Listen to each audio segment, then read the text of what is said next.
Yeah, but you're conveniently forgetting to mention the best of the French sports car makers. Well, that's like saying the best of the airborne plagues. What is it? No. Best of the... No, it isn't. There is one French maker that's been consistently good at making sports cars, and they've made a new one, and I've been testing it.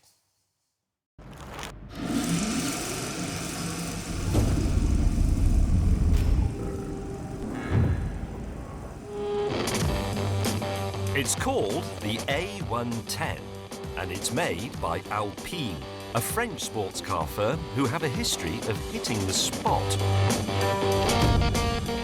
The original A110, for example, won the World Rally Championship in 1973. And it's that car that gives the new one not only its name, but also its looks.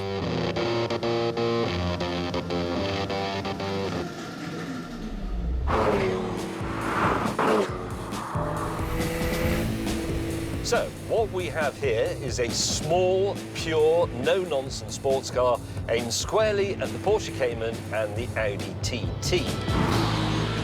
And this, unfortunately, is where the problems begin.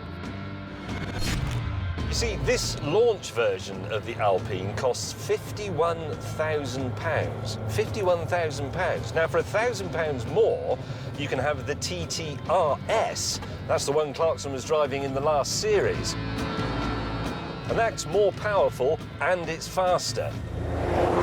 And the Porsche Cayman you buy for £51,000 is also more powerful than this, and it's a Porsche, whereas this is an Alpine. That's something you're going to have to explain when you're down the pub. Even the engine sounds a bit lame. I don't mean the noise it makes. I mean when somebody asks you, what's that got then, mister? Because the answer is a 4-cylinder 1.8-litre turbo, sonny, for over £50,000. I mean, is that it?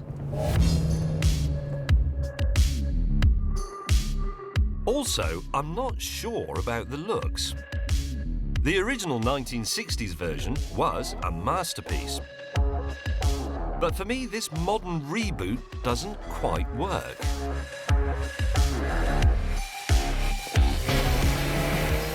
The problem, I think, is that on modern cars there are rules about things like how high the headlights are above the ground, how forgiving the bonnet is if you run into a pedestrian. And once you stretch modern legislation over 1960s design language, you end up with a sort of slightly lame tribute act. So, is there anything good to report? Well, thankfully, yes.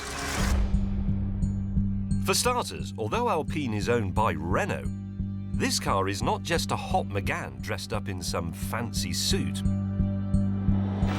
The A110 is, in fact, a mid-engined, rear-drive sports car designed from scratch on a clean sheet of paper. The body and the chassis are made entirely of aluminium, and the reason for that is simple. It's lightness. And from that starting point, the Alpine engineers nerded their way through the rest of the car and shaved off every spare gram they could find. The seats, for example, are half the weight of the ones you'll find in any hot Renault. The handbrake is built into the main calipers, rather than being separate, saving another 2.5 kilos. Even the stereo is a bespoke, lightweight design. And then there's this boot at the front, which is just deep enough for a small suitcase like this one. But now I think about it, putting the suitcase in there would just add weight.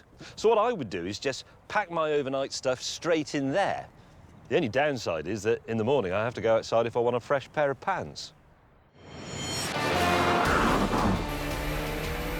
So, thanks to Alpine's fanatical diet regime, this car is 300 kilos lighter than a Cayman or an Audi TT. And that has a profound effect. Suddenly, it doesn't really matter that you've only got 1.8 litres and 248 horsepower.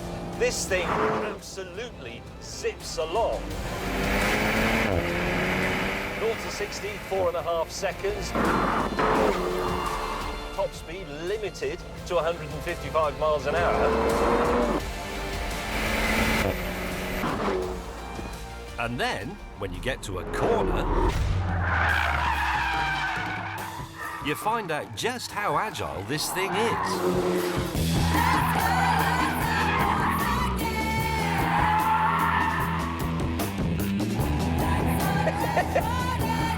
It's like driving a feather.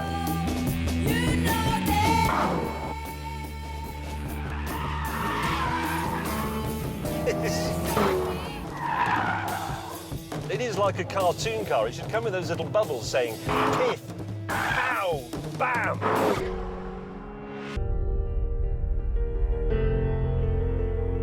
But even though the A110 is built to minimalist principles, you never feel like you're in some miserable Spartan track day car. It has aircon, sat-nav, phone connectivity, all the modern things you want. This whole lightness and smallness thing cascades down in a sort of waterfall of pure joy. Lower weight means you don't need such big tyres, you don't need so much grip. That gives the car more feel. Low weight means you use less fuel, you make lower emissions. It's just win, win, win, win all the way. This is actually the most intelligent car I've driven for years. And I love it for that. I love it.